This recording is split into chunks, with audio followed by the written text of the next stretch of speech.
All right, give brothers and sisters a chance to get into the class.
All right, Shalom Israel, you're on live with the Israelite School of Universal Practical Knowledge. Priest and Captain Soccer War holding down the class in Memphis, Tennessee.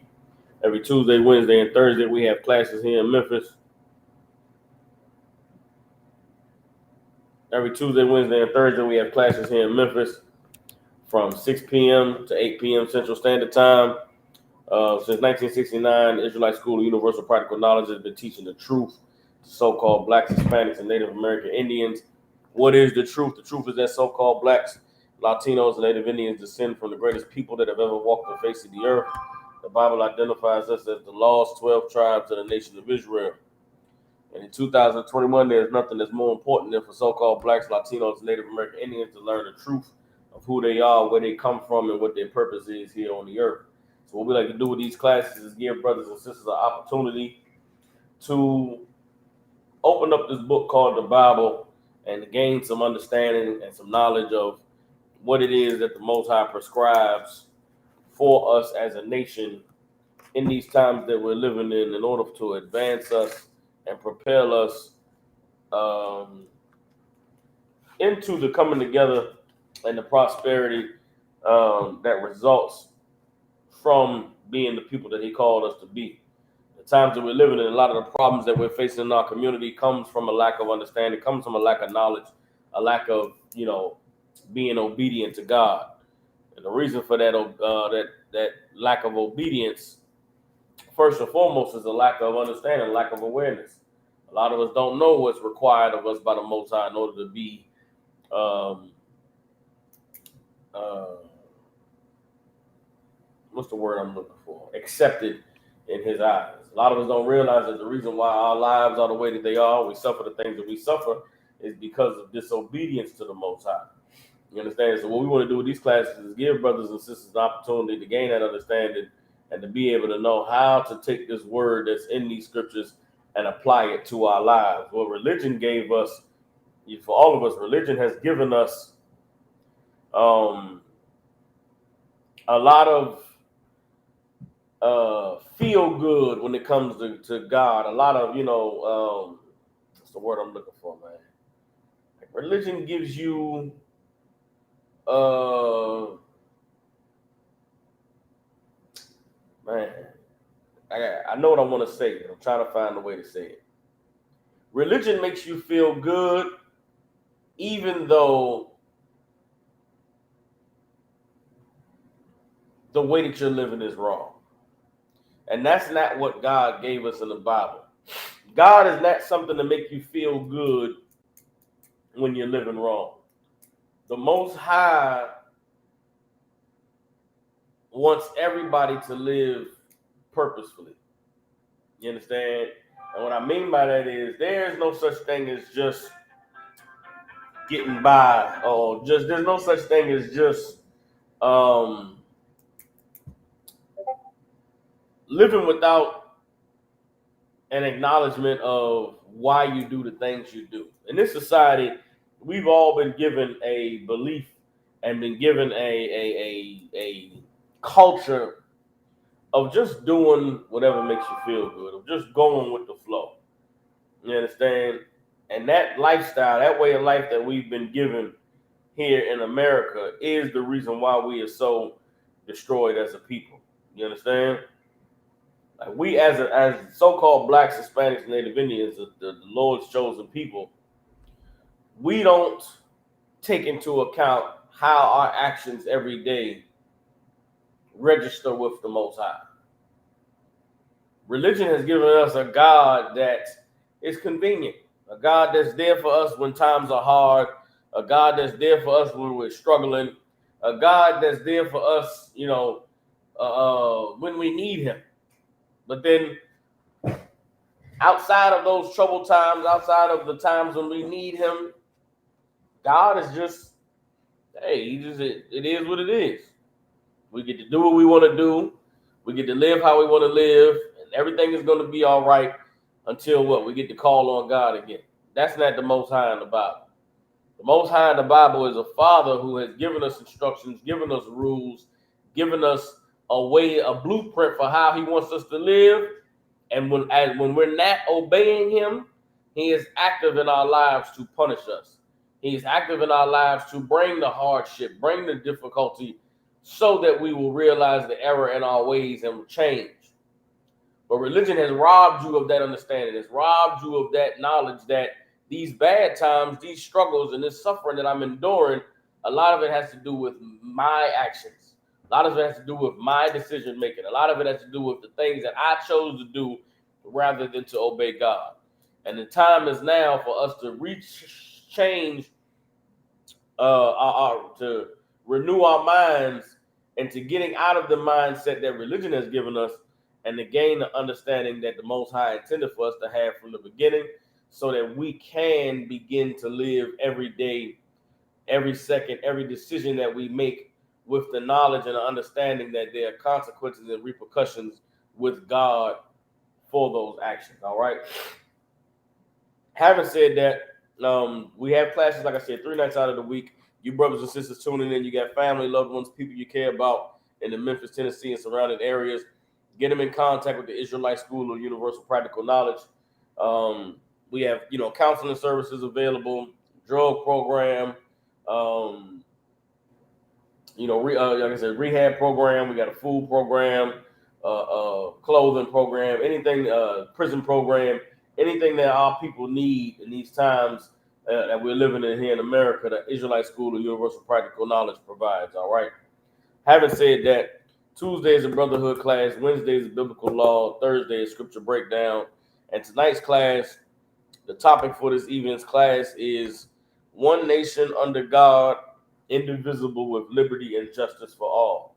All right, now for those of you tuning in, if you're from America, if you've gone to any public schools here in America, then that phrase will immediately be recognizable to you. The reason why it will be immediately recognizable is because that is what all of us who went to school in America was given. Every day we were forced to recite this because it was part of the Pledge of Allegiance. You understand?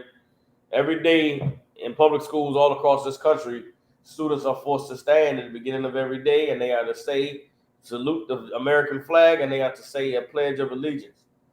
And I forget the entire pledge, but I know the end of the pledge is one nation under God, indivisible, with liberty and justice for all.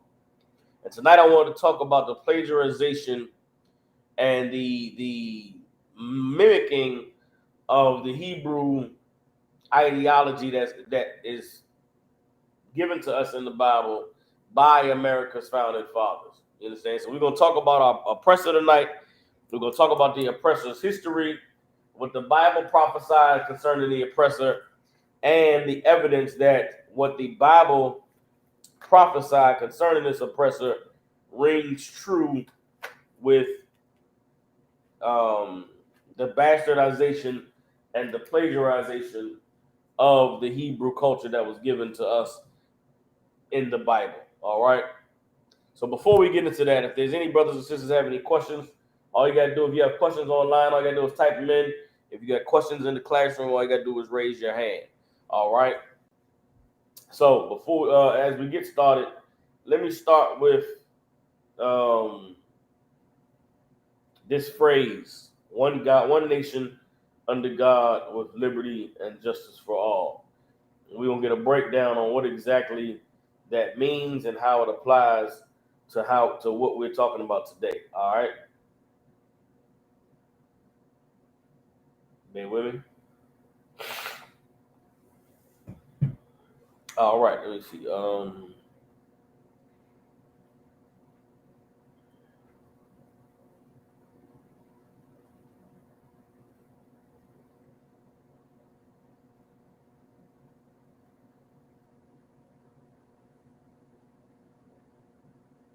Anybody got any questions? Like I said, go ahead and type them in. All right.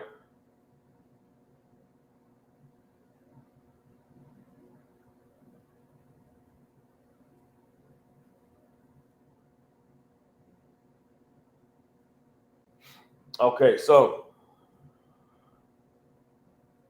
let's first start with this idea of a nation. All right. Again, tonight's class is about the plagiarization of Hebrew culture by the American founding fathers and how the idea of what America was supposed to be is largely copied from the Bible, although our oppressor and the founding fathers of this country had no ties to understanding the actual application of God's culture as prescribed in the Bible. All right. So the idea of America is that it's one nation under God, indivisible, with liberty and justice for all. So let's just break down that phrase and get an understanding of what it means. All right. So when the founding fathers of America were putting together that Pledge of Allegiance, the idea of there being one nation. One nation. What is a nation? Right? Let's go ahead and get the Webster's Dictionary definition of the word nation. All right. And it's important that we understand that the way a nation has been defined today is very different than how a nation was defined even 400 years ago. You understand? Really, up until the time of the Renaissance period in Europe, the idea of a nation was so okay. The idea of a nation was particularly based on your race, your ethnic. I don't even want to say your ethnic grouping. You know what I'm saying? But so, for instance, let's go take Europe for example. Right? You look at Europe today, and we refer to Europeans as Caucasians, right? So-called white people. Among so-called white people, not all white people identify the same. The evidence of that is over there in Europe. You have different countries, and the different countries exist because the groupings of those people in those countries bonded together and said, we are a tribe. We are a nation. We are people who identify with one another. We have a culture that is alike. We have a way of life. We have a philosophy. We have, a certain ambitions as a people. We are going to come together to create a government, a military, and an alliance to protect the interests of those of us who agree and are on one accord with one another. Prior to the formation of America, a nation had to do with your race, it had to do with your ethnic identity. Everybody understands? You look on the map in Europe and you get Germany. You understand? Germany is the land of the Germanic people. You go look on the map and you see England. England is the land of the English people. You go look on the map and you see France. France is the land of the French people. Bear with me 1 second, y'all. Lord Christ. All right. Bear with me 1 second, y'all. Let me go ahead and get the brother and sister in the class. Hold on.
Salaki Israel, bear with me, y'all.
All right, Salaki, y'all, bear with me.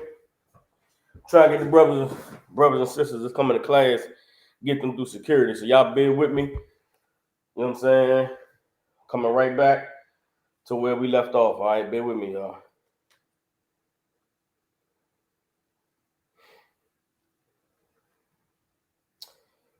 Salaki.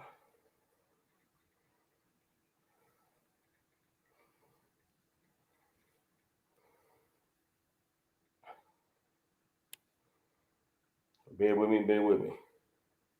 I'm holding off because I know as soon as the brother get here, I gotta get him through security. So y'all just bear with me, all right? Salaki for the hold up.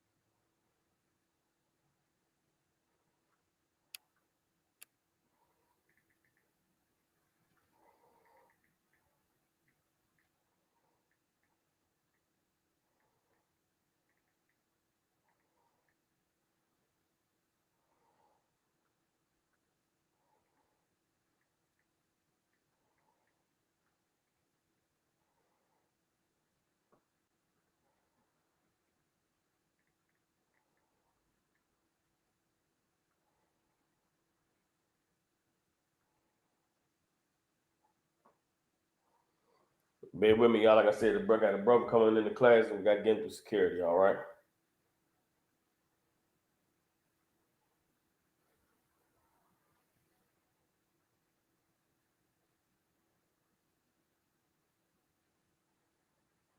All right.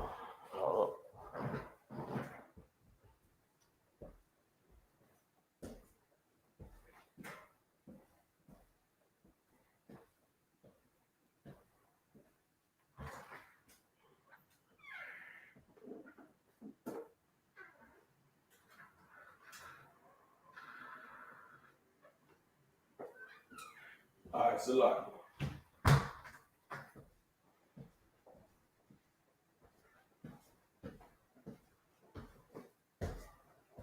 All right, so like y'all, we're gonna go ahead. All right. So here we have the Merriam-Webster's dictionary definition of a nation. All right. So this is the first definition, the collegiate definition. It says nationality. Everybody understand? Nationality is the first definition of a nation. The second definition is a politically organized nationality. The third says in the Bible, a non-Jewish nationality. All right, so that's when it refers to how the Bible uses the term nation or the nations. All right, but let's go ahead and go back to the first definition, which is nationality. All right, the term nation comes from nationality. The root of nationality is nation. So it's the fifth definition here in the definition of a nation. Hold up. Nationality. Hold on. So it's the fifth definition of the term nationality. Gets to the point that we want. It's a people having a common origin, tradition, and language, and capable of forming or actually constituting a nation state. Everybody understands? A people having a common origin, tradition, and language is what defines a nation. Everybody understands? So again, in the Pledge of Allegiance to America, it ends by addressing one nation. What is a nation? A people having a common origin, tradition, and language. Everybody understands. That is what the Bible is about. The Bible is about one nation. What nation is that? The 12 tribes of Israel. Where did the 12 tribes of Israel come from? Bear with me 1 second, y'all.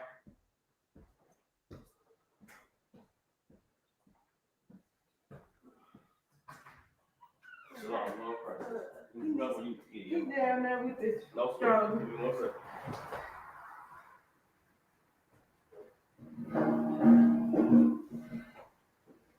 Sit down with this.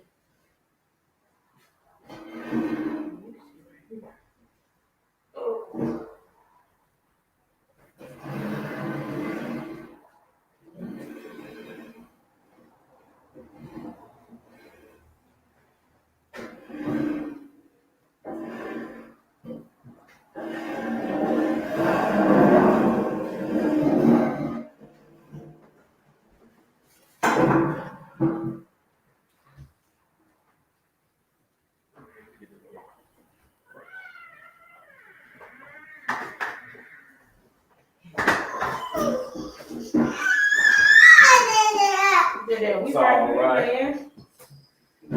Put it there. Like you do. It's all right. It's all right. Shalom, Lord Christ. Most Most High Christ. Have some other Shalom. Give me 1 second, y'all.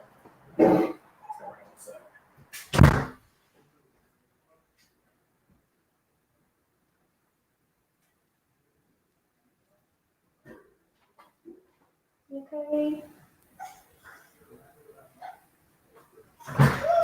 Come on in, sit down. All right. All right, good to go. Sis, if you wanted to, feed the kids whatever you could, all right? They should be okay right now. They should be good. Yeah. If y'all ready, you could, you know what I'm saying, for y'all two, y'all can eat while we. I can wait. All right, let's go. We'll do that then. All right, Salaki, y'all, Salaki. Okay. Boom. So we back in it. What we're talking about tonight is the idea, not the idea. We're gonna go and prove that the founding fathers here in America took from what God gave us in the Bible and they plagiarized it in order to establish their idea of what they wanted America to be. Everybody understand? Today on the earth, the earth looks at America like it's a glorious place, like it's a wonderful place. Why? Because of the idea of what America represents. You understand? You look at the Statue of Liberty, you look at all of the words that have been spoken in the history of this country, you look at the idea of what this country was founded on, it sounds like an amazing place, right? Sounds like something that everybody would desire to want to be a part of.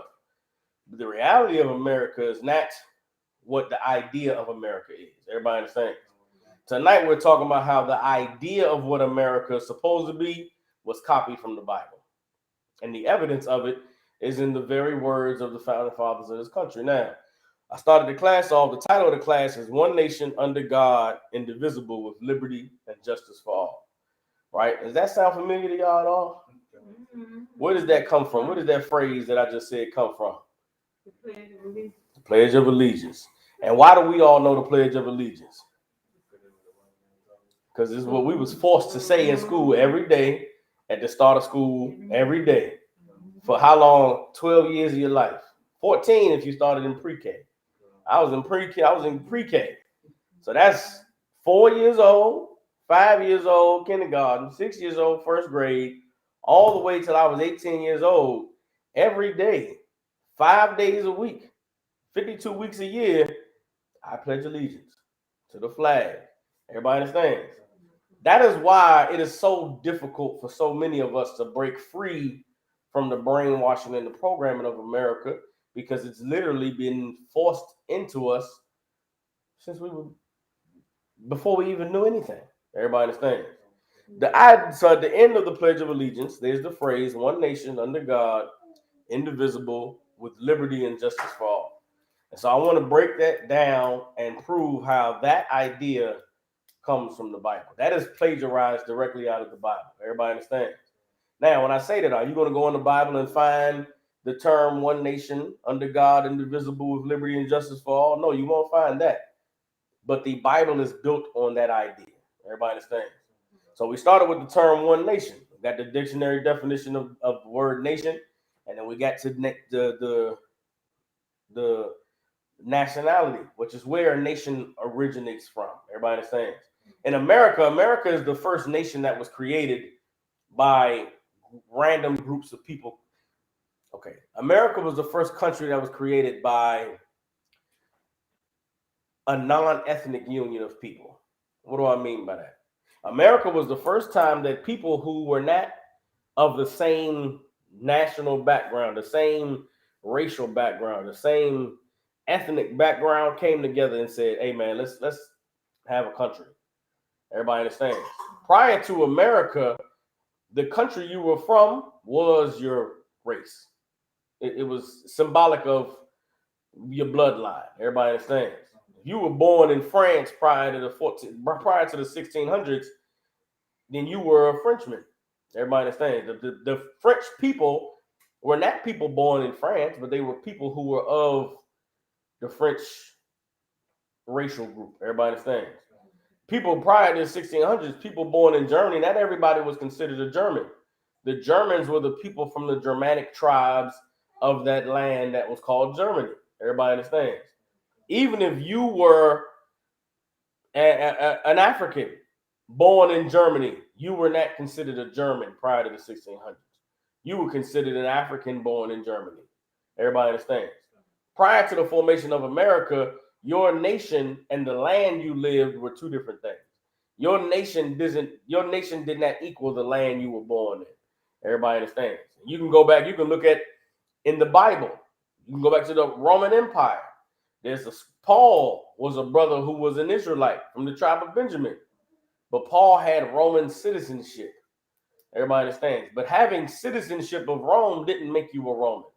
Didn't mean you were a blood-born Roman. I mean, you were recognized as somebody with an identification. You were recognized as somebody who had certain rights. Everybody understands? America was the first country that came up with the idea that no matter who you are, no matter where you're from, you're an American. Everybody understand? So to get to the origination of that idea of one nation, we had to go to the root of nationality. And Merriam-Webster's dictionary defines the nationality as a people having a common origin, tradition, and language. Everybody understand? Those are the three major identifiers of your nation. A people having a common origin, tradition, and language, and capable of forming or actually constituting a nation state. Everybody understand? Where does the idea of a nation having a common origin, tradition, and language come from? It comes from the Bible. That is the foundation of the Bible. The foundation of the Bible is about one nation. What is the origin of this nation? They descend from Abraham, Isaac, and Jacob. You understand? The 12 tribes of Israel have a common origin. Their origin is from Abraham, Isaac, and Jacob. What is their tradition? What is the tradition of the 12 tribes of Israel? That is what the first 5 books of Moses are.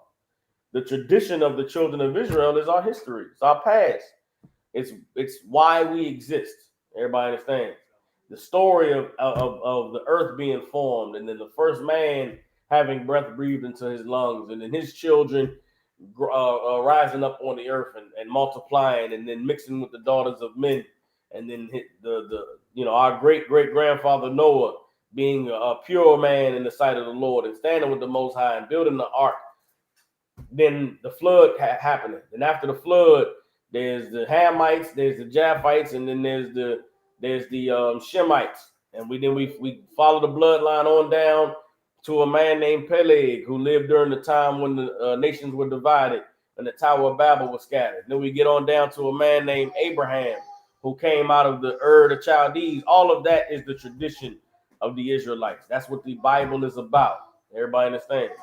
And then the common tongue. What was the language of the Israelites? Our language was the Hebrew language. Everybody understands.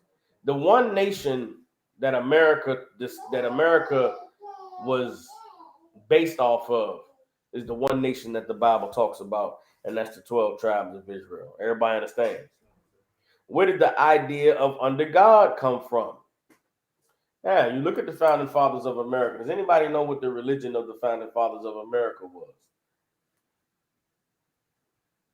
Anybody know what George Washington's religion was?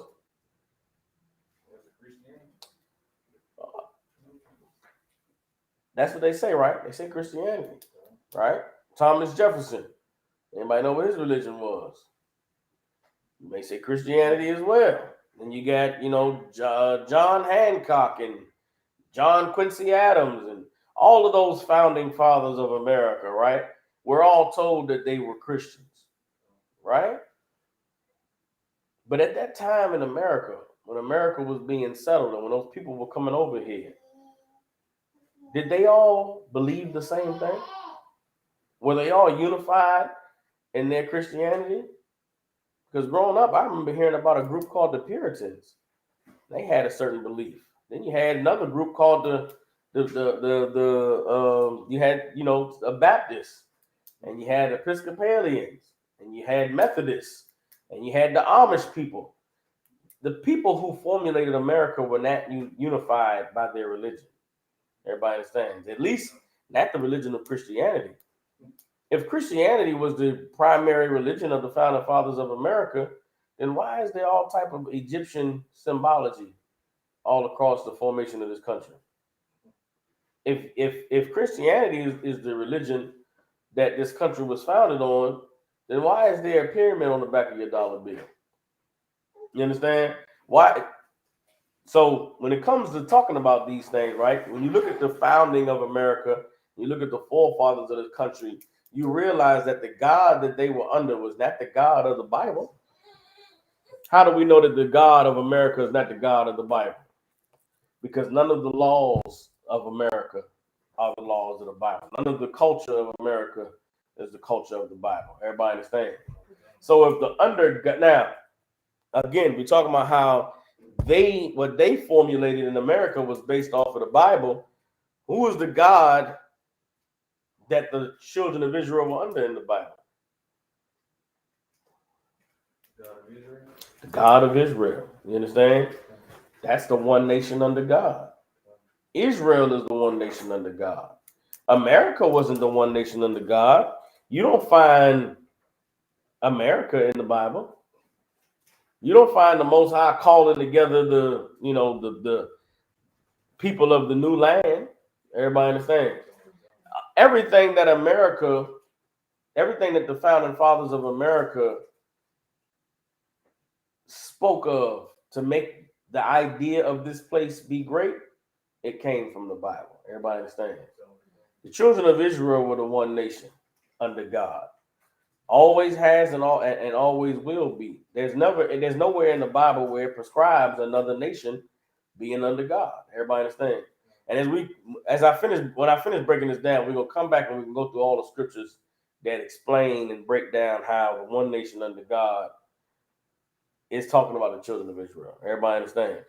So we got the one nation under God, which the Bible prescribes are the 12 tribes of Israel, under the God of Israel, right? Now, what does it mean with liberty and justice for all? What is liberty? Does anybody know what liberty is? When you think of the word liberty, what do you think of? Come on with it. Unity, okay. Anything else? What else comes to mind? Think about the Statue of Liberty. What does the Statue of Liberty represent? See, for us, it may be a little different because we was born in this place, right?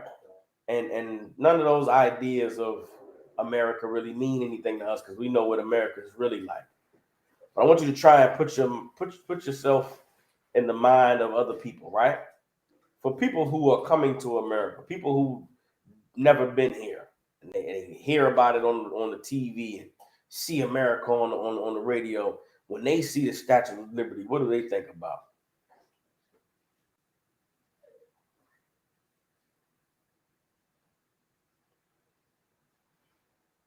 The sister Mawanya said freedom. A lot of people think of freedom when they see the Statue of Liberty. Freedom from what? People that come to America seeking liberty, what are they trying to be free from?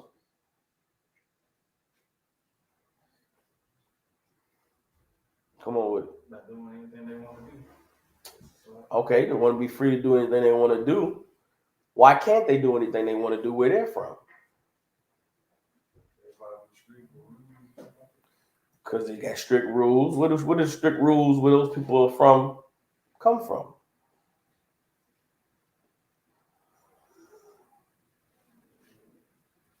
Think about it. The people that come to America, they coming to be free. Free from what? You said rules, right? What are the rules in the places where other people come from? Where do those rules come from? Why do they have rules in those places? For order, okay. Okay. I'm trying to get you to dig a little deeper. You're right, they have order. But why is that order something that people want to be free from?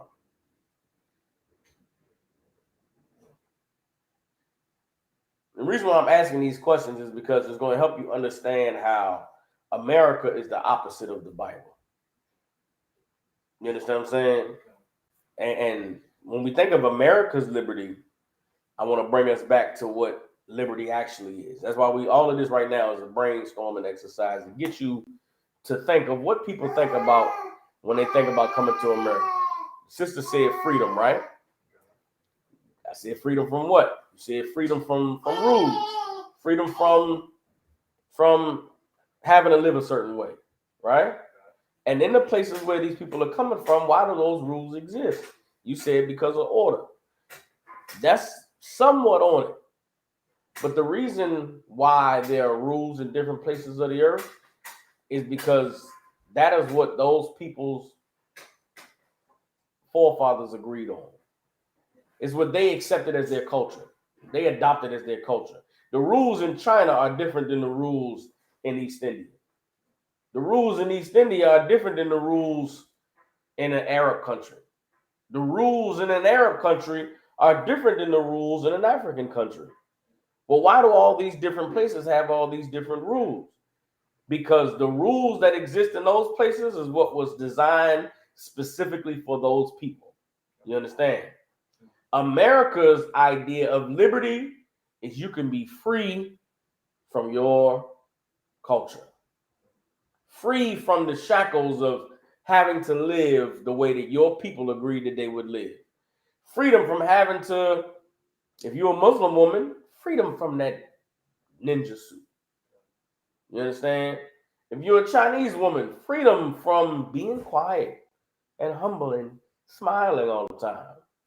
If you're an African woman, freedom from those princes and those kings and those tribes. So, like, let me get. You understand? Freedom from whatever your forefathers and foremothers determined was going to be their culture. Everybody understand? Shalom. You understand? That is the idea of America's liberty. But what is liberty actually? Let's go ahead and get it in the Bible. Salakia, the brother Brian said to be free from the commandment. Okay.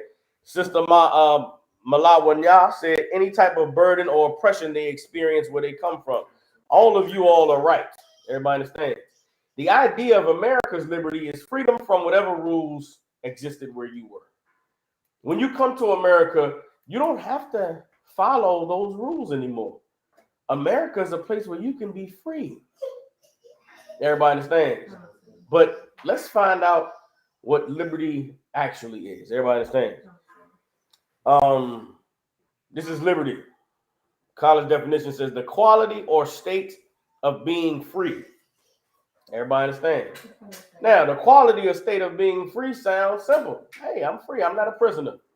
I'm not in chains, right? But what is freedom when it comes to a nation? What is freedom when it comes to you got it. Your culture, your background. Everybody understands. The liberty that America granted, or the idea of America's liberty was you could come here and worship whatever you want to worship. You can come here and believe whatever you want to believe. You can come here and live however you want to live. Nobody will judge you. That was the idea of the founding fathers of this place. That place didn't exist on the earth before them. Why?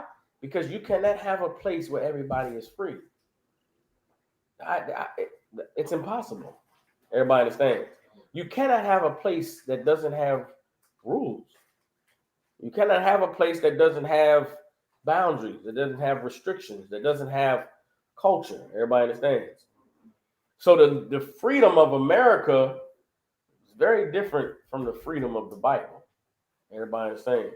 We're going to talk about that in a second. We're going to get some scriptures on that in a second. But liberty, so I'm going to continue reading these definitions. The quality or state of being free, right? The power to do as one pleases. Freedom from physical restraint. What is freedom from physical restraint? Not in prison, not in slavery. Everybody understands. Freedom from arbitrary or despotic control. What is that? Freedom from government. Freedom from a ruler. Everybody understands. And this one goes into the last one. The positive enjoyment of various social, political, or economic rights and privileges. Everybody understands. The liberty that America was founded on was really the freedom to not have to follow the rules of wherever you come from. That liberty never existed on the earth because it is an unnatural state of being to live in a place where you don't have any rules. Why? Because prior to America, every nation was based on having a common origin, a common language, and a common tradition. Everybody understands. Tradition is culture. Culture dictates the rules. Culture dictates what's acceptable and what's not acceptable. America was a place where they wanted anything to be acceptable. Everybody understands. And finally, justice for Salakia. I missed indivisible. One nation under God, indivisible. What does that mean? Indivisible. With liberty and justice for all. What does it mean to be indivisible? Anybody know? What is it? Anybody know what it means to be divisive? What does that mean? If something is divisive.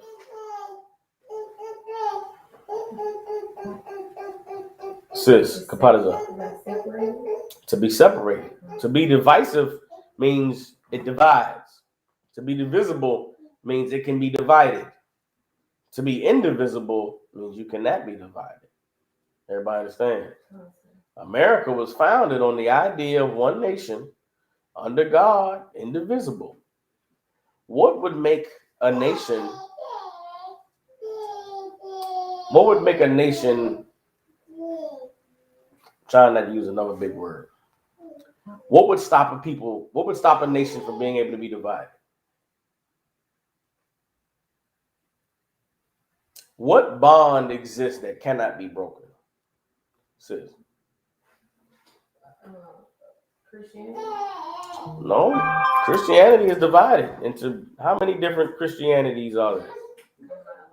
Christianity is divided. That's how you know America wasn't founded on Christianity. Like, y'all see what I'm saying? They used this idea of one nation under God, indivisible, with liberty and justice for all. But the times that we're living in is the evidence that these people who came up with this could not have been creating it for themselves, because it's impossible for America to live up to what was put in the Pledge of Allegiance, because America isn't what we're talking about. The founding fathers of America were a people who didn't have a culture. They didn't have an identity. They didn't have a philosophy of life. They didn't have a religion. They didn't have anything that bound them together. So when they wanted to go and create a nation, they found somebody else's stuff to copy. Everybody understand? And what they copied was what they found in the Bible. This idea of one nation under God, indivisible with liberty and justice for all, is what the Bible is about. But your oppressor are not the people of this Bible, which is why the country they created with the idea of one nation under God, indivisible with liberty and justice for all, does not exist. Why doesn't that place exist?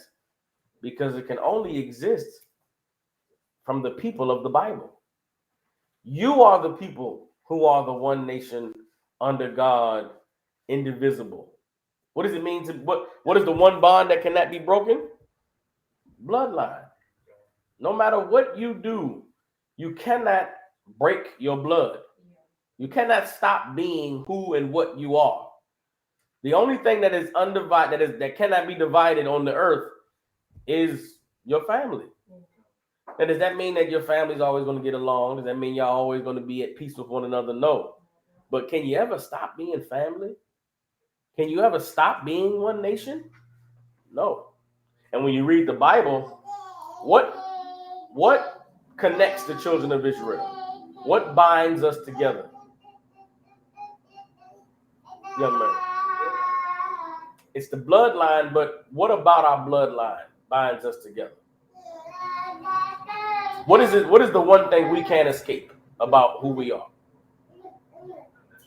Huh? What? No, that's the same thing. Blood, nationality, same thing.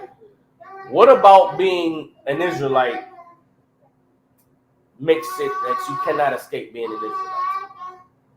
Kapataza. You're right, the curses, but where do they come from? Why did we get a law? Why did we get a law? What came before we had a law? What came before we was in bondage? It's very simple. What came before Israel? The what? What are the? Oh, I'm trying. You're right, but that's not what I'm getting at. There's something about being an Israelite that makes it so that you cannot be divided from Israel, even if you try. You can run, you can hide, but you cannot not be an Israelite. What is it that binds us together? Sister Malawanya has it online. The covenant. Everybody understand? The covenant that our forefathers made with the Most High binds us together. There is no escaping it. Whether we serve the Lord and we prosper, or we disobey him and we are cursed. The covenant is what makes us indivisible. Everybody understand? We are the people who are indivisible because we made a covenant with the Most High. America is a divided place today, divided among many different lines, racial lines, divided among classes, with how much money you're making. It's divided between political parties with the Democrats and the Republicans. America's always been divided that way. The Civil War was fought in America between the North and the South. What divided the North and the South? Their politics, their beliefs, what was right, what was wrong. America cannot be the place that they were describing, because what their description of America was not something that they made up themselves. It's something they copied from somewhere else, and they copied it from the Bible. Everybody understands? The people that are indivisible are the people who are joined by the covenant. Everybody understands? And that is none other than the 12 tribes of Israel. Everybody understand? What did this covenant provide us? What did this covenant give us? It gave us laws, gave us rules. What did these rules provide for? Liberty and justice for all. Everybody understand? The liberty and the justice for all comes from the Bible. Now, what is the liberty that the Bible talks about? Is the liberty of the Bible the freedom to do whatever you want to do? Is the liberty of the Bible you live it however you want to live? What is the liberty of the Bible? This is if you can get this one, you on it. What is the liberty of the Bible, sis? Oh, it's the scripture. I think I'm paraphrasing where it says, "You keep these laws of this statute without judgment." Okay, no, that's not it. That's not it. This might be a difficult one to get, right? But just think of, what does the Bible give? What does knowledge of the scriptures of obeying the Most High give someone?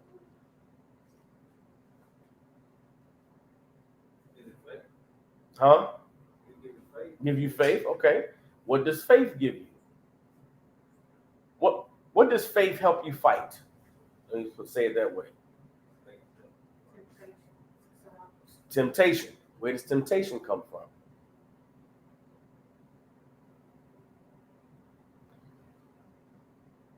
Malawanya's on it. Warakamapanyan is definitely on it. The Bible's idea of liberty is so much different from America's idea of liberty, but God's liberty is true liberty. Someone who lives a lawless life may not understand this, but those of us who are desiring to serve God will understand this liberty. You understand? The sister said it. The liberty of God gives you freedom from temptation. Where does the temptation in most of our lives come from? Sis. Family or the world. It could be family, it could be the world. You're right. How would you sum up all of that? Family, the world.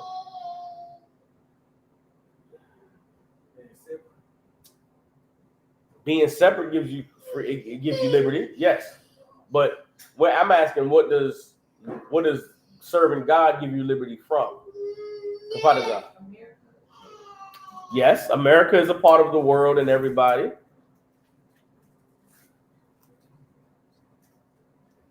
Liberty gives you freedom from what?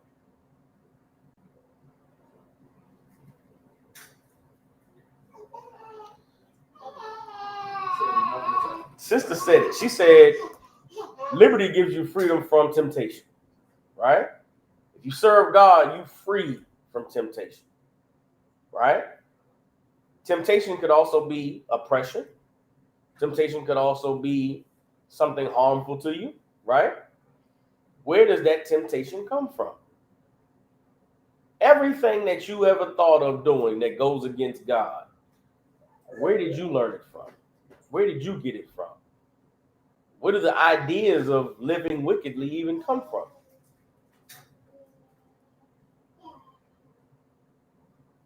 Now, if you just think about if you think on a small scale, you would say, I learned it from my family, right? I would say, where'd your family learn it from?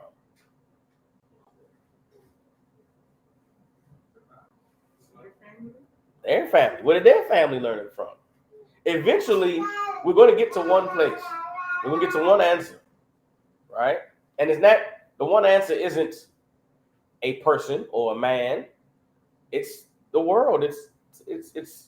But the world can be, how would the Bible define the world?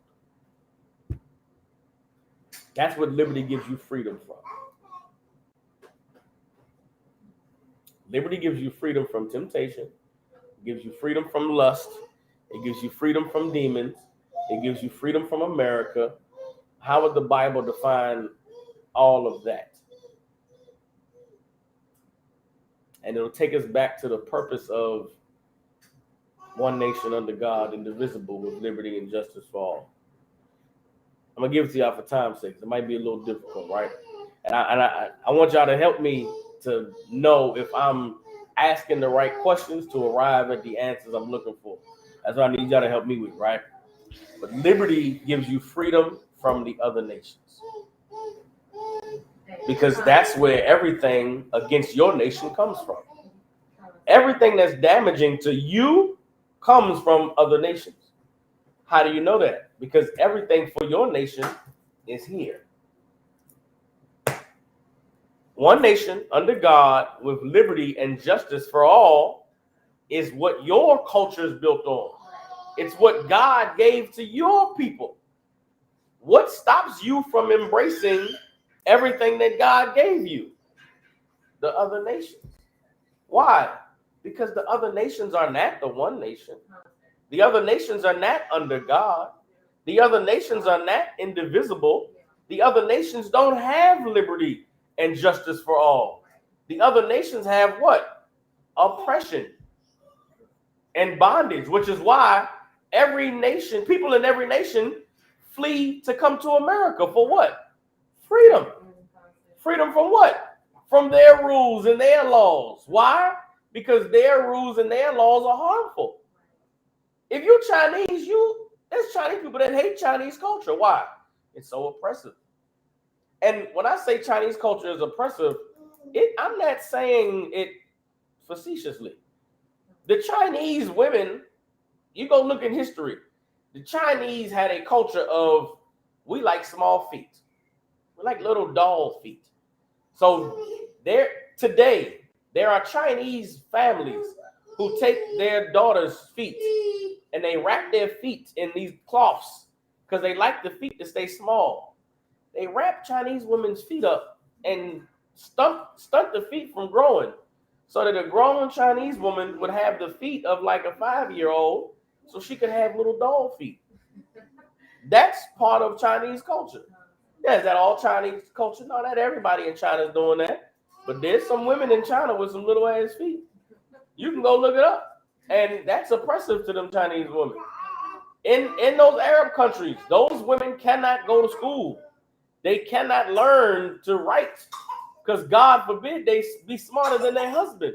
And their husband got to feel small. So there's no school for women past the 3rd grade in those Arab countries. They want to come to America to get free from that. In Ethiopia, they cut little girls' clitorises off. Because God forbid the woman feel good during sex.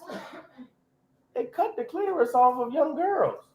Like you circumcise a young boy, they circumcise a girl. Why would you do that? That's their culture. That's what they people agreed upon. People want liberty from that. America gave them the idea that come here and you'll be free. But when you come to America, what are you actually? Are you free when you come to America? America gives you the freedom to go against God. God gives you the freedom to go against the other nations. That's the difference. Everything outside of the Bible goes against God. God goes against all the other nations. Everybody understands? That's what true liberty is. And what is the justice? What is the justice for all? America said there's justice for all. Is there justice for everybody in America? Everybody get treated the same in America? Does everybody get the same rights and the same? What do they say in America? You innocent until proven guilty. Does that apply to everybody in this country? No. It never has. It never will. Why? Because America is not the place that America, the founding fathers, were talking about when they made this place. The idea of the heaven that they thought they were creating comes from the Bible. And the only way to actually live that is if you are the people of the Bible doing what the Bible said to do. Everybody understand? Now, let's go ahead and get the scriptures on one nation under God, indivisible, with liberty and justice for all. Everybody understands. What is the one nation? Let's get Zephaniah 2 and 12.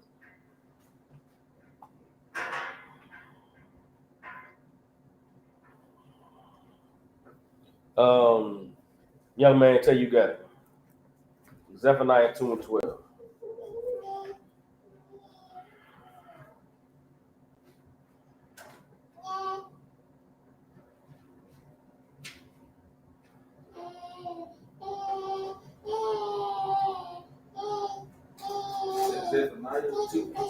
Zephaniah 2 and 12. Zephaniah chapter 2, verse 12. Ye Ethiopians also. Salaki, and that's Zephaniah 2 and 12. My bad. Hold up.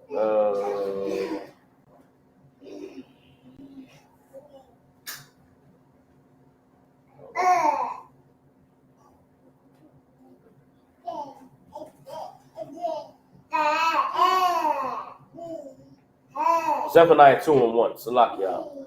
Zephaniah 2 and 1. Zephaniah chapter 2, verse 1. Gather yourself together. Yeah, you gathered together, O nation not desired. Gather yourselves together, yea, gather together, O nation that desired. This is only one people that the Bible is talking about. Who is the nation that's not desired? You look on the earth today, everybody has a place where they belong. Everybody has a place where they accepted. Who doesn't have a place on this earth? The nation that desired. Who's the nation that desired? So-called blacks, Latinos, Native American Indians. Why? Because we the 12 tribes of Israel. What is the place where we're desired? The Bible. God is the only one that desires us. And because of that, no one on the earth desires us. Who's the nation that desired? It's these 12 tribes of Israel. It's just one nation. All right. Let's go to Deuteronomy chapter 7, verse 6.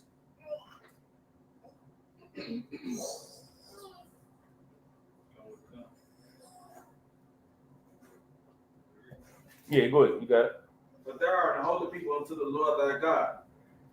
The Lord thy God has chosen thee to be a special people unto himself. Everybody understand? You are, so like read one more time from the top. But there are the holy people unto the Lord thy God. We are holy people unto who? Unto the Lord thy God. We are special people, a separate people. And belong to who? The Most High our God. That's the one nation under God. Everybody understand? Keep reading. The Lord thy God has chosen thee to be a special people. He chose you to be a special people. Everybody understand? God didn't choose everybody. We read yesterday in the Apocrypha. The Most High got favorites. You understand? He got the lily was his favorite flower. Was that part online yesterday? Did y'all see that part? When I went to breaking down the Most High's favorites, or was that before we went live?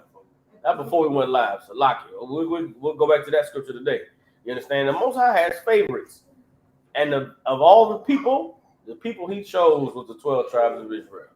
You understand? The people that he chose them to be special to him, to belong to him, which is why we can't be desired by anybody else, because we're desired by God. Read on. Unto himself, above all people, that are upon the face of the earth. You understand? The Most High chose us to be above all people that are on the face of the earth. Everybody understand? He chose us to be above all people on the face of the earth. Read on. The Lord did not set his love upon you, nor choose you, because ye were more in numbers than any people. For ye were the fewest of all people. And guess what? He didn't choose us because we were more numerous than everybody else. He didn't choose us because we were so big and mighty of a nation. Everybody understands? Keep reading. But because the Lord loved you, and because he would keep the oath which he has sworn unto your father. That is what makes us indivisible. Everybody understand? That is what brings us under God. The oath that the Most High swore to our fathers. It's not that we did anything special, that we are anything special. We could have been like any other nation on the earth, but because of the oath that the Most High swore to our fathers, we will always be the one nation under God that's indivisible. We cannot be separated from that covenant. Everybody understands? That is why the Most High chose us. That is why we are special to him, because of the covenant that he made with our fathers. You understand that? Is that the end of that verse? Keep reading. Now the Lord brought you out with a mighty hand, and redeemed you out of the house of bondmen, from the hand of Pharaoh, king of Egypt. Everybody understand? And that is why the Most High redeemed us and brought us out with a mighty hand from the land of Pharaoh. Everybody understand? Let's drop that. Let's get Psalms chapter 148, verse 13.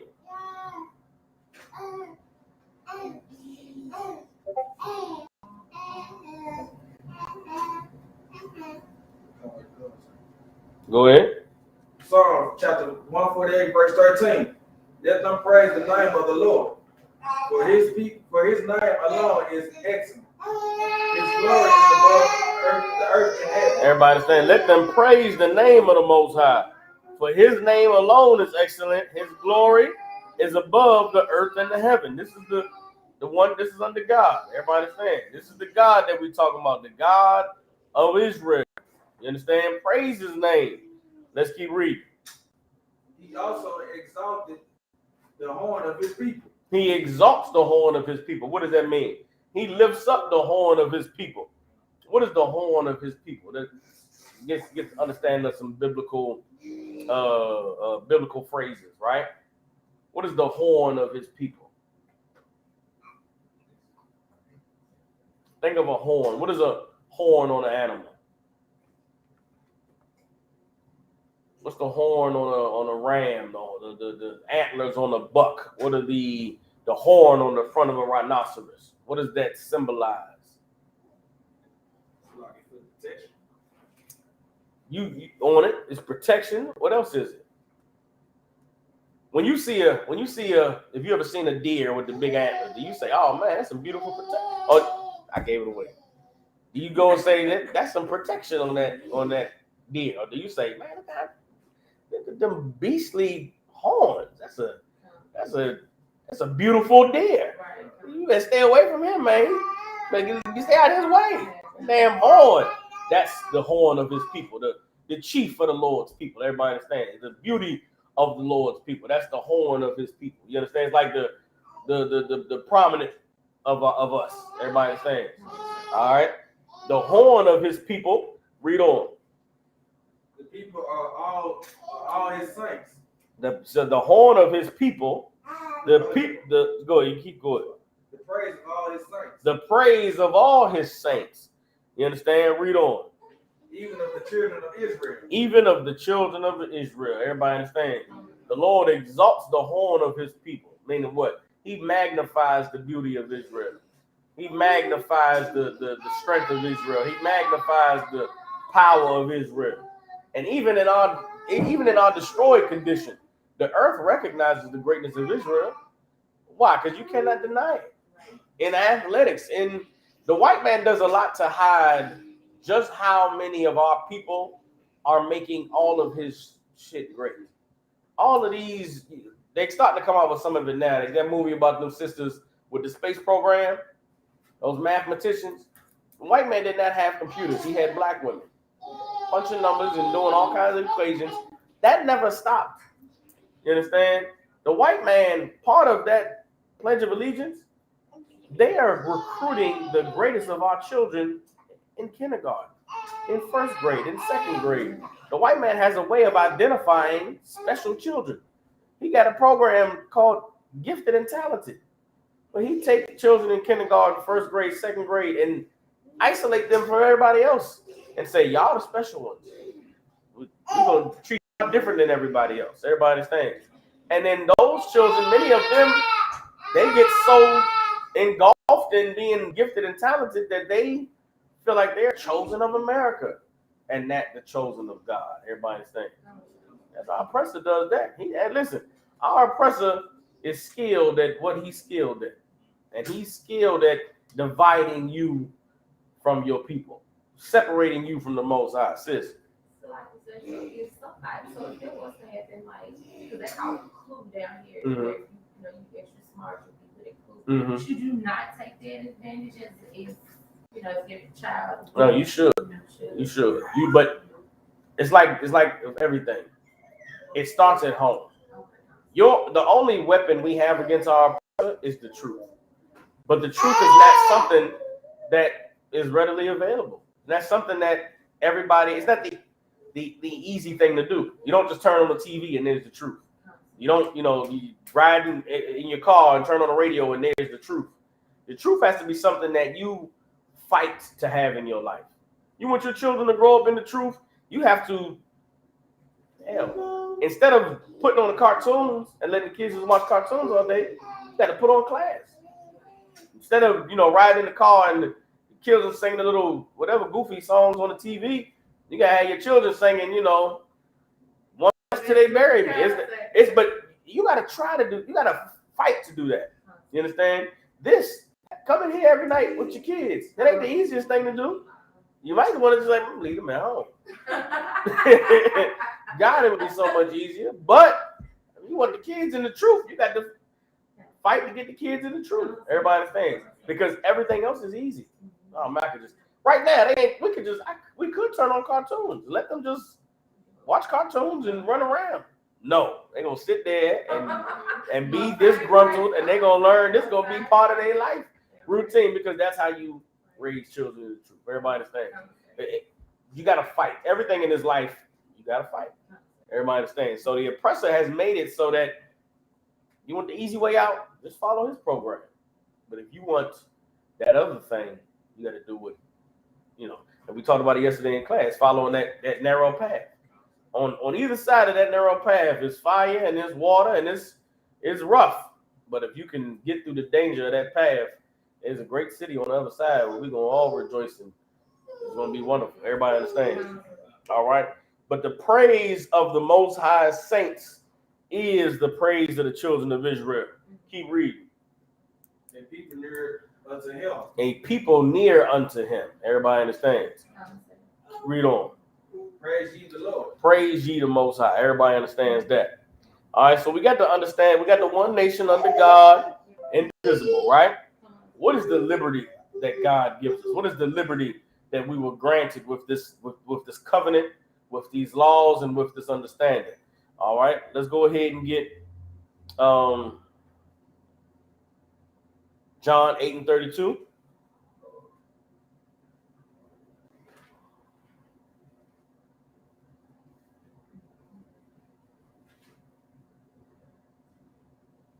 Let's get John 8:32. And again, if you're just tuning in, tonight's class, One Nation Under God, Indivisible, with Liberty and Justice for All, was about the plagiarization of America's founding fathers on the Bible and Hebrew culture. The idea of what they wanted America to be could not come from a people who didn't have a culture, couldn't come from a people who did not have a righteous way of life. So they went and they searched the universe for what was the ideal place to have. And they found your place in the Bible and copied that. Everybody understand? The idea America is supposed to be the place the Bible describes. But America could be nothing farther from it, because the people who founded America had no soul ties or connections to the words that are written inside this Bible. Everybody understand? The Bible is about your people. The idea of America is based off of your people. Everybody understands. So what is the liberty that the Bible gives us or grants us? Let's get John chapter 8, verse 32. John chapter 8, verse 32. And you should know the truth, and the truth shall make you free. You shall know the truth, and the truth shall make ye free. What does the truth make you free from? What does the truth make you free from? We covered it a little bit earlier. What does the truth make you free from?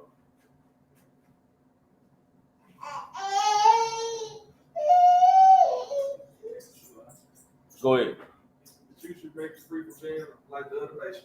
Yes, but why is that necessary? You're right. The truth shall make you free. Free from what? Free from the other nations. Why is it? Why do you need to be free from the other nations?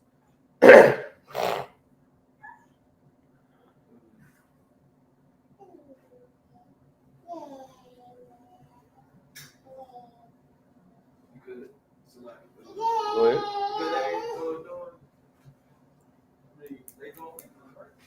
Yes, that's it. Get the rubber hand. It's all right. The other nations live wickedly. The culture of the other nations is rooted in wickedness. The truth gives you freedom from the other nations. It gives you freedom from the pressure of being like them. It gives you freedom from the idea that they're better than you. Without the truth, what does it mean to be black in America? Is this something to be proud of, to be black in America? No, man. No. Not in America. Not from what America taught you. From what America taught you, being a nigga is you a nigga. You're a gangster or a pimp or a drug dealer. Your woman should be on a stripper pole or selling her body or, having sex for a bag. Your children, forget about it. You ain't got time for them because you too busy balling, starting out of control and doing it big and living like a player. According to America, being black is, I'm sorry. Do y'all watch some of these shows? You ever seen a show called Blackish? Show called Blackish. You watch Blackish and ask yourself, is that really what my life is like? Is that what I want to be? But that's what Blackish is what it means to be successful in America. Blackish ain't about living in the hood.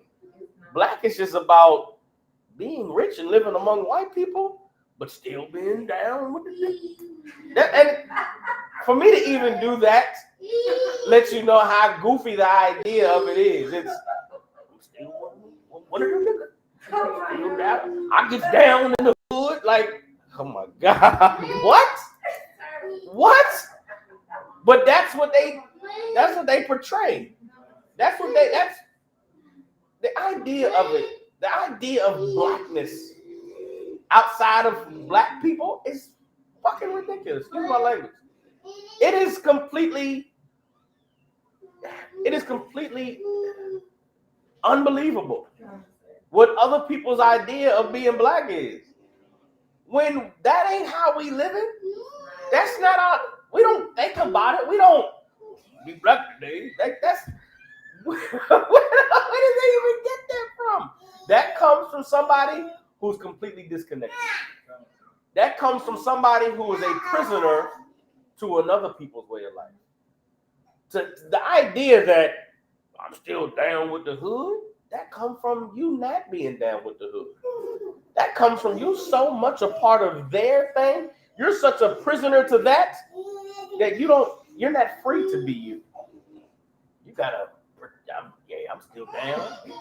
And those of us who are in it, for good or for bad, right? Meaning those of us who live in black in America, whether we chose to do it or it's just our life, we could tell the difference between somebody who's in it and somebody who's faking.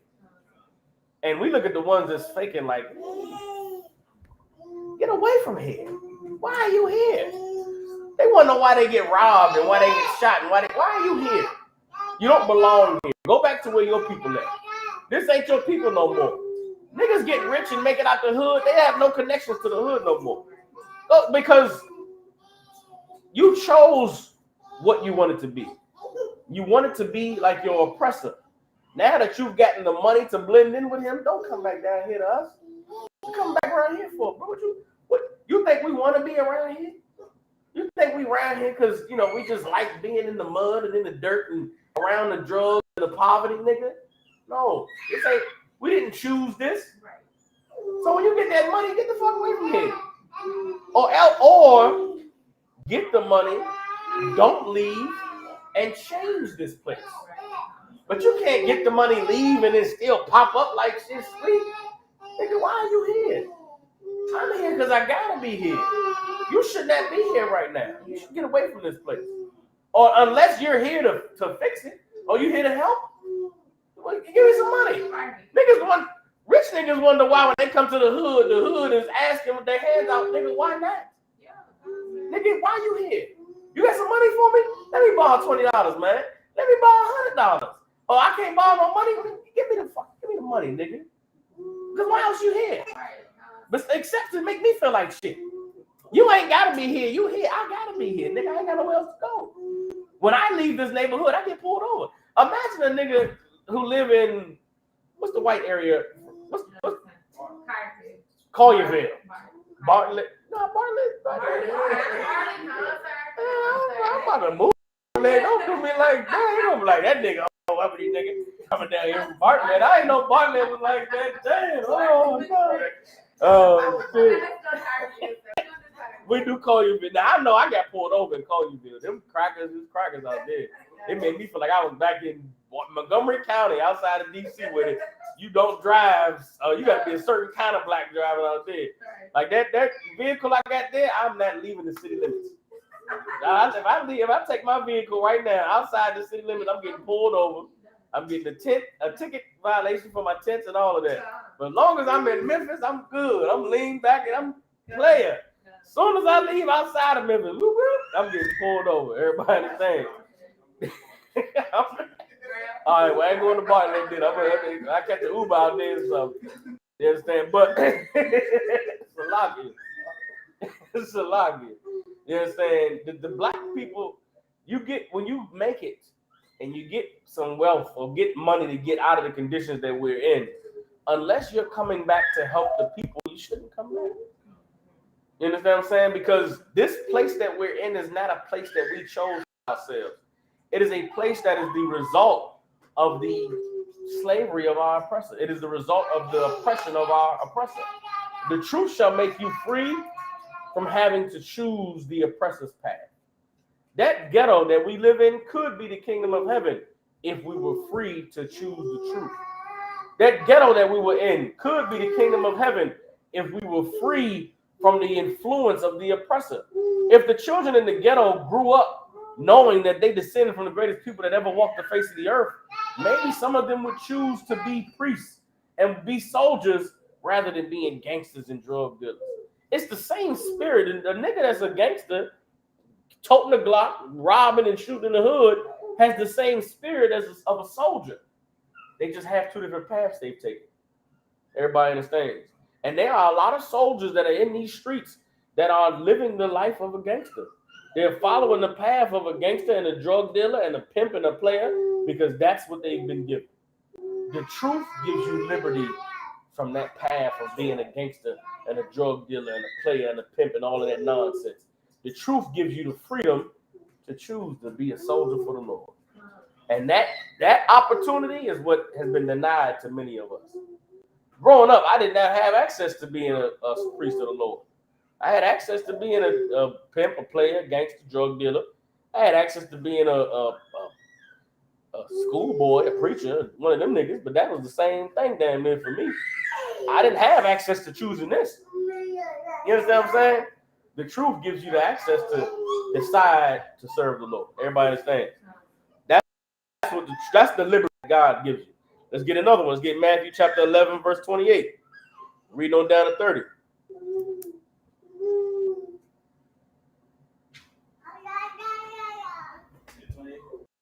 Yeah. Matthew chapter 11, verse 28. Come unto me, all ye that labor and are heavy laden. Heavy laden. Heavy laden, and I will give you rest. Take my yoke upon you and learn of me, for I am meek and lowly in heart, and ye shall find rest unto your soul. For my yoke is easy and my burden is light. Everybody understands? All right. The Lord Christ said, "Those of you who are heavy laden, come unto me, all ye that labor and are heavy laden, and I will give you rest." You understand?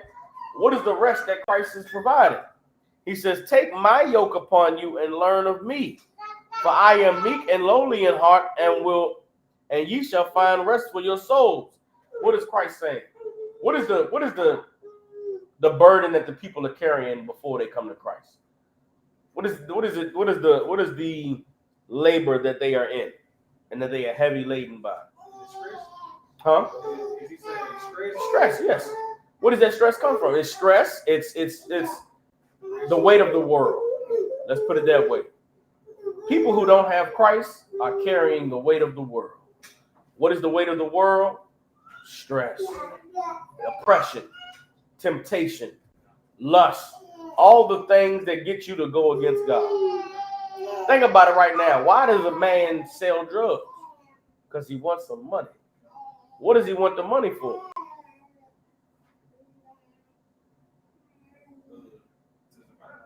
No. And that's important that you understand why, right? Niggas who selling drugs are not selling drugs to survive. Drug dealer, I've never met a drug dealer that sold drugs to survive. I've met drug dealers who sold drugs because the kind of woman they liked wanted a nigga with a lot of money. That's why he had to sell drugs. Because he could not get that woman if it wasn't for them drugs. Well, if it wasn't for the money, he couldn't get that kind of woman. So he had to sell drugs to have the money to get that kind of woman. You know what we call that? Lust. That's why niggas sell drugs. Niggas sell drugs to get money to buy nice clothes and nice shoes. Why don't the nigga just wear Payless shoes? Because it ain't cool to wear Payless shoes. But why does it matter if you're cool in that?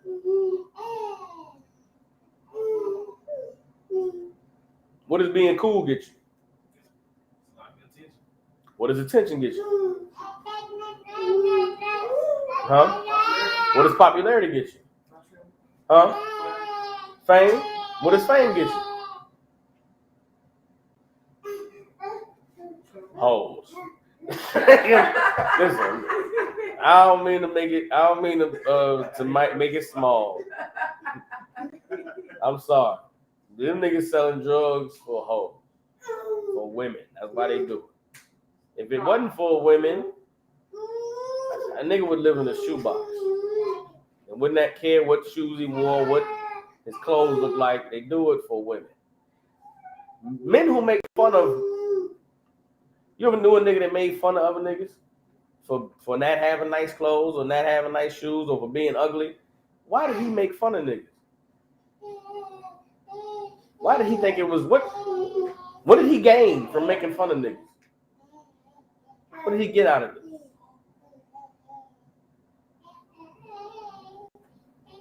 Hoes. I'll tell you. Every nigga I ever knew that made fun of other niggas did it to take attention off of them. And to make women look at them like, oh, he's so funny. He's so cute. Or maybe she didn't want to be the next one to be made fun of. So she laughed at his jokes and thought, oh, he's so funny, Tony. Tony ugly as hell. Tony's a bum. But Tony will make you feel bad about you being ugly and you didn't have no clothes. So guess what? Tony became cool, Tony. Tony was, popular because you didn't want Tony to make fun of you. Or Tony would beat you up. So he got girls off of making other people feel bad and look small. And he did it for his lust. Everybody understand? I don't mean to diminish a man's existence to women. I don't mean to do that. But a lot of these niggas is doing everything that they doing for women. You understand? They're doing it for women. But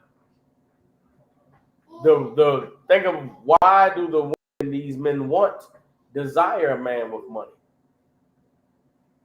The women today in our community, why do they desire a man that's balling and got nice newer shoes and a nice car and he wear the latest designer clothes?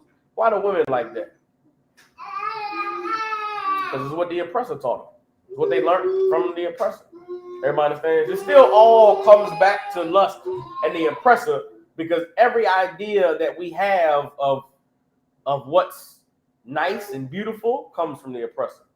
Men are selling drugs and killing each other to impress women who want what the oppressor told them they're supposed to want. The men are living to impress the women because they have been effeminized and don't understand that a woman will be impressed by whatever a man is. You shouldn't live your life trying to impress a woman based on what she thinks is cool. You should create what's cool and make women like you off of that. Men have lost that because we haven't had fathers and uncles and real men in our lives, because the men before us were all destroyed by drugs and gangs and prison and gun violence. Everybody understand? We are people that are completely at a disadvantage, and that is why the oppressor is able to easily rule over us. What would free us from that? Come and serve Christ. If you serve the Most High, you don't have to serve your oppressor. If you serve the Most High, you don't have to serve your lust. And serving the Most High is so much easier than serving your oppressor. The burden of living in the truth is so much lighter than the burden of living in the world. Everybody understand? And that is what Christ is saying. All of y'all that's struggling in that world, come and serve me, because my burden is light and my yoke is not heavy. Everybody understands? That's what the Bible is talking about. All right, let's drop that. So we got the liberty, right? What is the justice for all?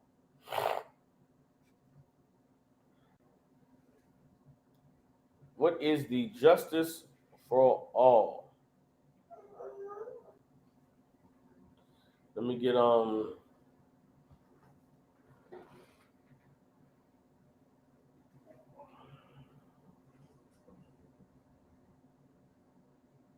right, hold on.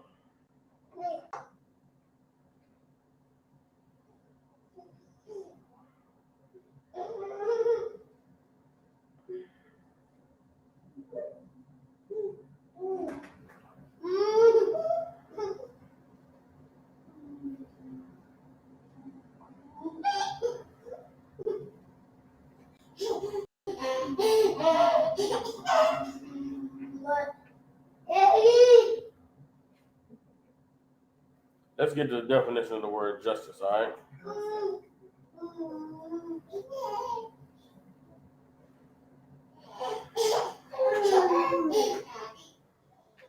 Get the definition of justice, designed of Van Bible Dictionary.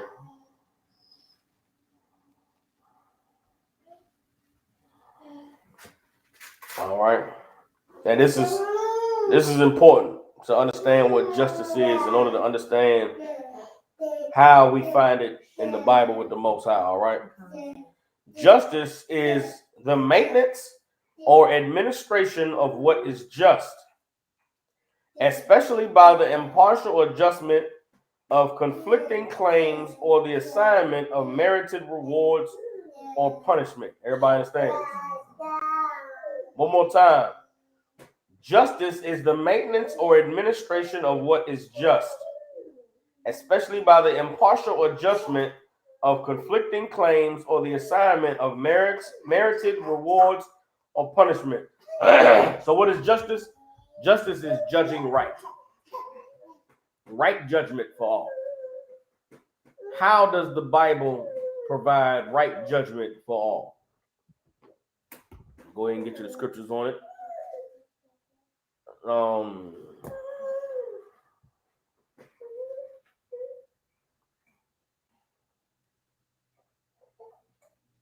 Let's get Leviticus 19 and 15.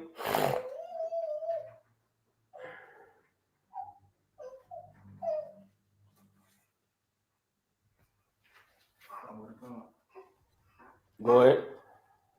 You should do no unrighteous in judgment. You shall, Salaki. You shall do no unrighteousness in judgment. Everybody understand? What is unrighteousness? Wickedness, sin, lust, personal interest. Everybody understand? That cannot be a part of judgment or justice. Everybody understand? Keep reading. Thou shalt not respect the person of the poor. Thou shalt not respect the person of the poor. Read. Nor honor the person of the mighty. Nor honor the person of the mighty. Meaning what? Right and wrong is not based on how rich you are. Right and wrong is not based on how much influence you have. Right and wrong is not based on what your rank is or how important you are. Everybody understands? Right and wrong is based on right and wrong. Everybody understands? That's what this is talking about. Read on. No. But in righteousness shall thou judge thy neighbor. In righteousness shall thou judge thy neighbor. That's justice. Everybody understand? In righteousness shall thou judge thy neighbor. That is justice. Keep reading. Thou shalt not go up and down. So like, you know, that's it. You can drop that. Let me get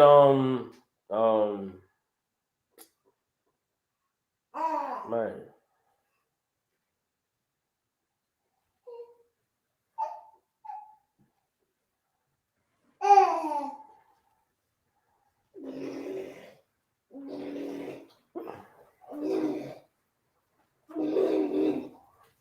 Man,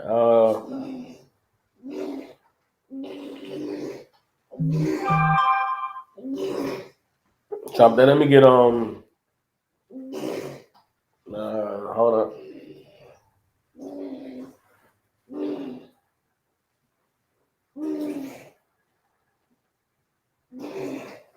Bear with me, hold up.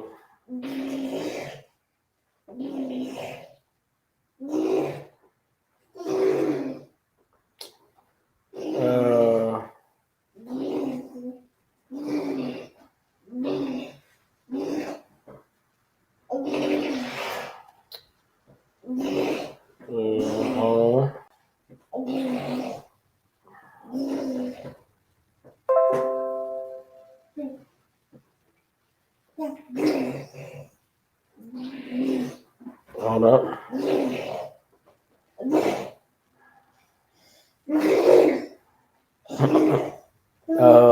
So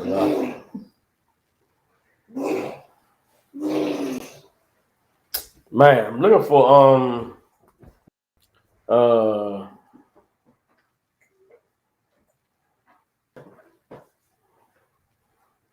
right, here we go. Hold on.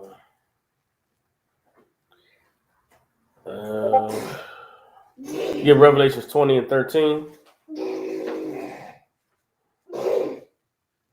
That's not the one I want. Hold on. So lock it, y'all.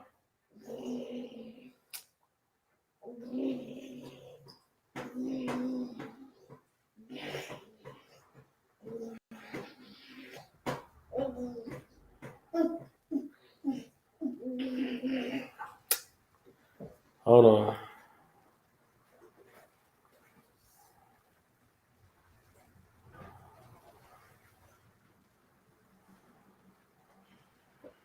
Yeah, Matthew 12 and 36.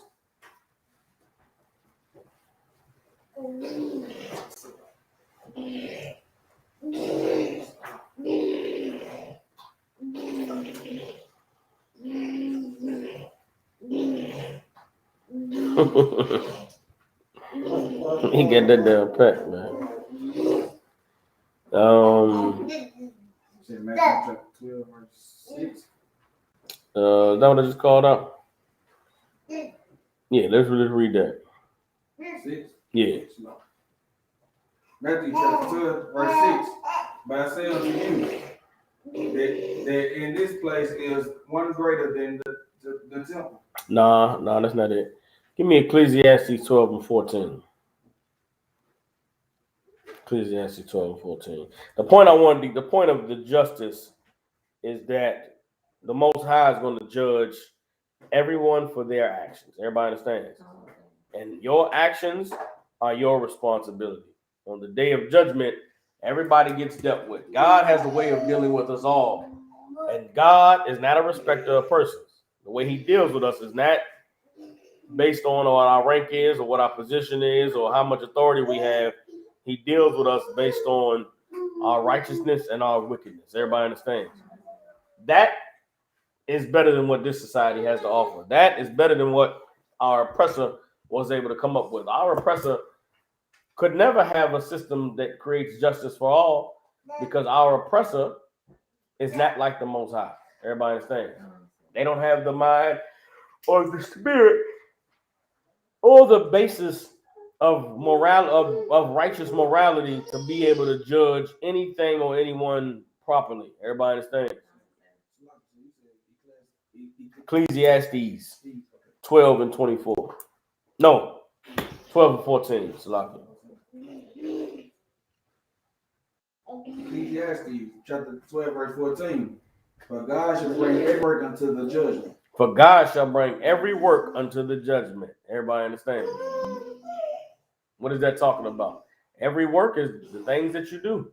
Everything that you do or have done, the Most High is going to bring it into judgment. Everybody understands? Read on.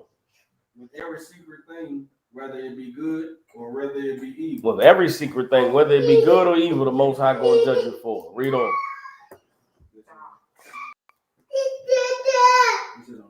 That's it on that. Salaki, everybody understands.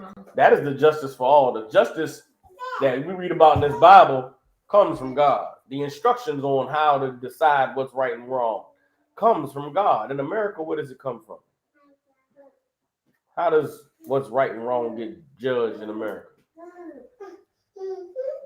Based on whatever a nigga feel. Judges in America just decide whatever they want to decide and then say, well, that's why I decided that way. And who can challenge them? Who can tell them that, no, that's not right, that's wrong. You was biased in this situation. Right. Everybody understands? The ideas that the oppressor had in his mind when he formulated this country and when he made up the philosophy that they wanted this place to be patterned after, they stole it from you because they had no culture. They had no religion. They had no God. They were not unified. You understand? The liberty they sought was to be free from what the rules of where they were from. Everybody understands? The justice they sought was not the justice of God, but it was the justice of them being able to be free and make money and live how they wanted to live. Everybody understands? Understand that your oppressor from the beginning has always envied and desired to be what God called you to be. What we have to do is wake up and realize that we are the original. We are the thing that's special from God. And if we embrace it, we'll be it. Everybody understand? With that, clap it up. The Israelite School of Universal Practical Knowledge out of 1 West 125th Street, Harlem, New York. Rules for new brothers and sisters: when they come into the school, they are off limits for 6 months. They are here to learn and share themselves to the world. They need transportation, teachable arrangement, tithes, 10% of every penny of any increase the Lord gives you, give to the school. With that, I still got to get the dates for the upcoming Holy Convocations. With that, we're going to send up the prayer. With that, troopers want to be a trooper in the school, start wearing all black boots, shirt, pants, headband, and scarf. With that, I imagine, which means to stand. Wapunya Hakwadum, which means turn and face to east. All right. And for time's sake, we're going to send up the Lord's Prayer. All right. All right. With that, Abanawa, Shabbat Shemayim, Kodash, Hayah, Shemka, Yahweh, Malakwaka, Saba'ah, Ratazayaka, Hayah, Aisha, Ba'arataza, Kawa, Hayah, Bashamayim, Lathanlanaw, Lakam, Ka, Yawam, Wasalachanaw, Kababwafnaw, Kasalachnaw, Kababwafyanaw, Wala'a, Sabayanaw, Banasaya 1, Abal, Awashai now, Mayan, Ra, Kaya, Laka, Hamalakwa, Waha'ala, Wahafapara, La'aiwalamyam, Amen. We're going to say the Lord's Prayer in English. Our Father, which art in heaven, hallowed be thy name. Thy kingdom come, thy will be done in earth as it is in heaven. Give us this day our daily bread, and forgive us our debts as we forgive our debtors. And lead us not into temptation, but deliver us from evil. For thine is the kingdom, and the power, and the glory, forever. So be it. All right, Psalms means a turn. We'll give one courtesy salute to the brothers, men of Israel, Madam Shabbat, Amajim, Barak, Yahweh, Hashem, Yahweh, Barakatham. So most I bless you in the name of Yahweh. Yajim Matai, hands down. Saw turn to face the sisters. Get the sisters one courtesy salute, men of Israel, Madam Shabbat, Amajim, Barak, Yahweh, Shema, Alatham, Bahashim, Yahweh. Yajim Matai, hands down, class. See y'all tomorrow.